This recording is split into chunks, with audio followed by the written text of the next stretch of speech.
அன்பிற்கும் மதிப்பிற்கும் உரிய பங்கு தந்தை அவர்களே, இந்த திருத்தலத்தின் ஏனைய நிர்வாகத்தை கவனிக்க இவ்வருடத்திலே இப்பங்கிற்கு வந்திருக்கும் சகோதர குரு தந்தை அவர்களே, பாசத்துக்குரிய இறை மக்களே, திரு இருதய ஆண்டவரின் பக்தர்களே, இயேசுவின் திருநாமத்தினால் உங்கள் அனைவருக்கும் என்னுடைய மாலை வாழ்த்தும் ஜெபங்களும் ஆசீரும். முன்னுரையிலே நாம் கேட்டபடி இன்றைய திருப்பலியானது நன்றியின் பலியாக ஒப்புக்கொடுக்கப்படுகின்றது.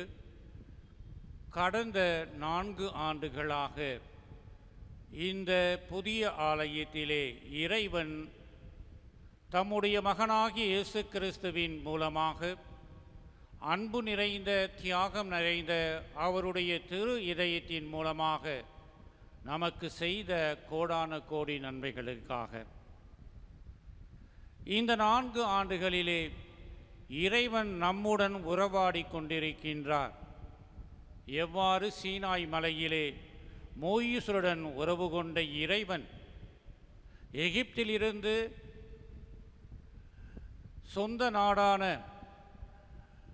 பாலை நிலத்திலிருந்து விடுதலை பெற்று தேர்ந்தெடுக்கப்பட்ட தங்களுடைய நாட்டிற்கு செல்லும் பொழுது அதே இறைவன் அவர்களுக்கு உறுதுணையாகவும் நெருப்பு தூணாகவும் மேகத்தில் இருக்கின்ற ஒரு இனிமையையும் ஒரு மகிழ்ச்சியையும் தருகின்ற ஒரு உணர்வை ஏற்படுத்துகின்றவராகவும் இஸ்ராயேல் மக்களின் மத்தியிலே பாலைவனத்திலே என்றும் பிரசன்னமாக இருக்கின்ற உடன்படிக்கையின் பேழையாகவும் எல்லாவற்றிற்கும் மேலாக எருசலேம் நகரிலே இருக்கின்ற எருசலேம் ஆலயத்தின் மகிமையின் மூலமாக ஆட்கொண்ட இறைவனாக அவர் இந்த திருத்தல ஆலயத்திலே இருந்து கடந்த 4 வருடங்களாக நமக்கு வேண்டிய அனைத்து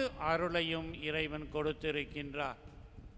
நினைத்து பார்க்கின்றேன், இந்த நன்னாளிலே 4 வருடங்களுக்கு முன்பாக இந்த ஆலயத்தை புனிதப்படுத்தி அதை இறைவனுக்கு நேர்ந்தளித்து இறைவனின் பிரசன்னத்தின் மூலமாக நாம் ஆன்மீக வாழ்க்கையில் வளர்வதற்காக வேண்டினோம்.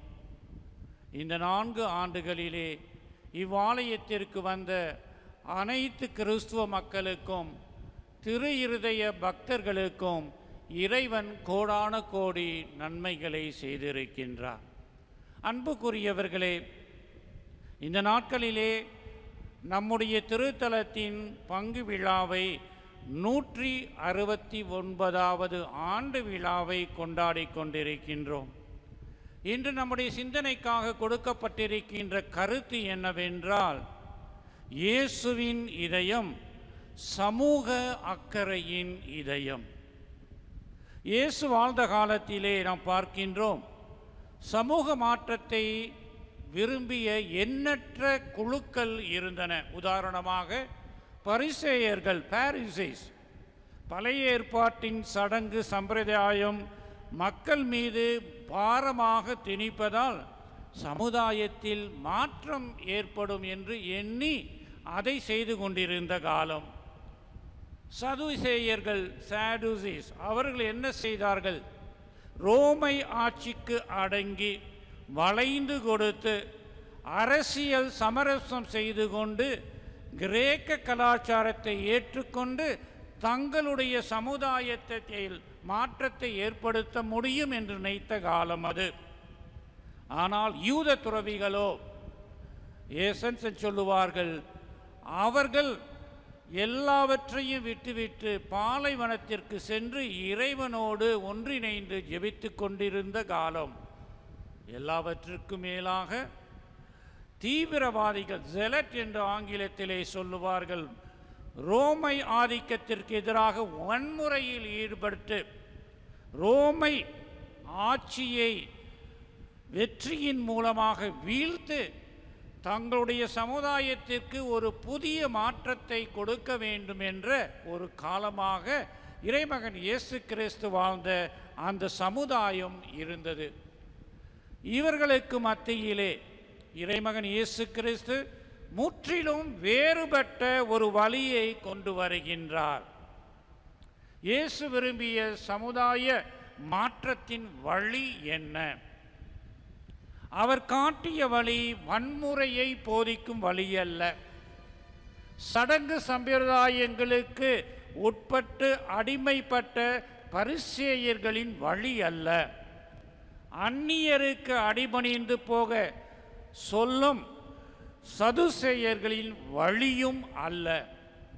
உலகத்தை தீமை என்று கருதி ஒதுக்கமாக இறைவனோடு ஜெபிக்கும் யூத துறவிகளின் வழியும் அல்ல. இயேசு விரும்பிய சமுதாயத்தின் வழி திரு இதயத்தின் அன்பின் வழி. ஆம், இறையேசுவில் அன்புக்குரியவர்களே, இயேசுவின் திரு இதய அன்பு சமுதாயத்தின் மாற்றத்திற்காக அன்பை அன்று மட்டுமல்ல இன்றும் பிரபலித்து கொண்டு இருக்கின்றது. இக்கண்ணோட்டத்திலே 3 கருத்துக்களை உங்களோடு பகிர்ந்து கொள்ள விரும்புகின்றேன். முதல் கருத்து, இயேசுவின் பணியானது சமூக பணி அல்ல, மாறாக இறை அரசின் பணி. The kingdom work is not social work. அன்பார்ந்தவர்களே, இயேசு தனது பொது பணியை ஆற்றிய தொண்டும் வேறு சமுதாய பணி அல்ல. அவரது பொது பணி இறை ஆட்சியின் துவக்கம் என்று இயேசு கூறினார். இயேசு தனது பொது பணியின் துவக்கத்தில் கூறிய முதல் வார்த்தை என்ன? உங்களுக்கு நன்றாக தெரியும். மார்க் எழுதிய நற்செய்தியிலே அதிகாரம் 1 இறைவசனம் 15 இவ்வாறு கூறுகின்றது: காலம் நிறைவேறிவிட்டது, இறையாட்சி நெருங்கி வந்துவிட்டது, மனம் மாறி நற்செய்தியை நம்புங்கள். What's the difference between the kingdom work and social work? சமூக சேவைக்கும் இறை அரசை பணிக்கும் என்ன வித்தியாசம் இருக்கின்றது? அன்புக்குரியவர்களே, நன்றாக தெரியும் உங்களுக்கு. முதல் வித்தியாசம், the social work has only one dimension, which is the horizontal dimension. A social work is motivated by human values of justice, love and equality and fraternity. சமூக சேவை செய்பவர் மனிதநேயத்தால் உந்தப்பட்டு அவர் செய்யும் சேவையை செய்கின்றார். ஆனால் but the kingdom work has 2 dimensions, horizontal and vertical dimension. சமூகத்தின் மீது நாம் கொண்டிருக்கும் அக்கறை மனிதநேயத்தினால் மட்டும் அல்ல, இயேசுவின் திரு இதய அன்பினாலும் உந்தப்படுகின்ற காரணத்தினால் it is horizontal at the same time vertical. இரண்டாவது வித்தியாசம், a social worker works for liberation, a Christian disciple works for salvation. விடுதலை பெறுவதற்கு, இரட்சணியத்தை பெறுவதற்கு என்ற முடிவுகளை கொண்ட பணிகளாக அமைகின்றது சமூக சேவை பணியும் இறை அரசின் பணியும். நாம் மீட்பதற்காக இறைவன் நமக்காக இறை அரசின் பணியை நமக்கு கொடுக்கின்றார். Salvation involves liberation, but they are not exactly the same. எனவே சமுதாய பணியானது இறை அரசின் பணியில் ஒன்றாக இருக்கின்றது. நாம் அவையை பிரித்து பார்க்கக்கூடாது என்பதை இறைமகன் செய்த ஒவ்வொரு நிகழ்வின் மூலமும், ஒவ்வொரு புதுமையின் மூலமும், ஒவ்வொரு போதனையின் மூலமும் நாம் நன்றாக புரிந்து கொள்ள வேண்டும். எனவே நமது சமூக அக்கறை நமது மீட்பின் பயணத்தின் அங்கம் என்பதை இறைமகன் இயேசு கிறிஸ்து நமக்கு உணர்த்துகின்றார். மீட்பை நோக்கிய நம்முடைய திருப்பயணத்தில் நமது சமூகத்தில் நாம் சந்திக்கும் அடிமைத்தலைகளை தகர்த்து அறிய இயேசுவின் திரு இருதயம் நமக்கு சக்தியை தருகின்றது. எனவேதான் புனித லூக்காஸ் எழுதிய நற்செய்தியிலே அதிகாரம் 4 திருவசனங்கள் 16 22 படித்து பாருங்கள். ஆவியினால் நிரப்பப்பட்ட இறைமகன் இயேசு கிறிஸ்து கூறுகின்றார், என்னுடைய பணி எதிலே அடங்கியிருக்கின்றது? ஒடுக்கப்பட்டோருக்காக, நோய்வாய்ப்பட்டவருக்காக, சிறைப்பட்டவருக்காக, அதே சமயத்தில் இவைகளின் மூலமாக அவர்கள் இறைவனின் பிரசன்னத்தையும் அருளையும் உணர்ந்து மீட்பினை அடைய அவர் பணி சமூக பணியிலிருந்து ஆரம்பிக்கின்றது, நற்செய்தியின் பணியாக. இரண்டாவது கருத்து, பலியாக்க அல்ல பலியாக. அன்பார்ந்தவர்களே, திருச்சட்டத்தை முறையாக கடைபிடித்தால்தான் சமூக மாற்றம் என்று நம்பிய பரிசேயர்கள் கடவுள் கொடுத்த 10 கட்டளைகளையும் 613 கட்டளைகளாக அதிகரித்து விட்டன. இந்த கட்டளைகளின் பாரம் சாதாரண மக்களை பாதித்தது. அவருடைய வாழ்க்கையில் எதை செய்தாலும் பரிசேயர்கள் காட்டிய கட்டளைகளுக்கு, விதிமுறைகளுக்கு ஏற்றதாக இருக்கின்றதா என்று பார்த்து செய்யக்கூடிய ஒரு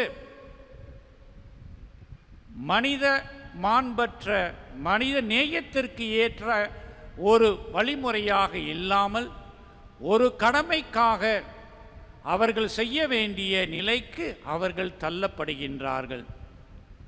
படையெடுத்து போராடிதான் உரோமை ஆதிக்கத்தை விரட்டி வெற்றி பெற முடியும் என்ற நம்பிய தீவிரவாதிகளால் பல மக்கள் தங்களுடைய உயிரை இழந்தனர்.